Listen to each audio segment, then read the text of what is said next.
امام علی علیہ السلام کی خدمت میں ایک شخص آیا اور عرض کرنے لگا، یا علی، بہترین عورت کون سی ہے؟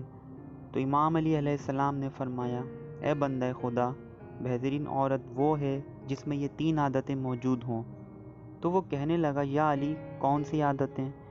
امام علیہ السلام نے ارشاد فرمایا، پہلی عادت یہ کہ وہ اپنے مرد کے عیب زمانے کے آگے آشکار نہ کرے، کیونکہ اللہ تعالیٰ نے عورت کو گھر کی باتیں چھپانے اور گھر کے سکون کے لیے خلق کیا ہے۔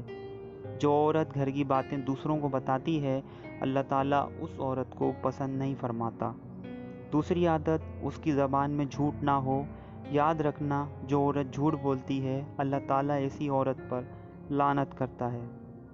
اور تیسری عادت کہ وہ اپنے مرد کے سامنے عورت بن کر جیے اور اپنے مرد کی غیر موجودگی میں مرد بن کر جیے۔ اے بندہ خدا، جس عورت میں یہ 3 عادتیں ہوں گی تو اس سے بہتر عورت اس زمین پر نہ ہوگی۔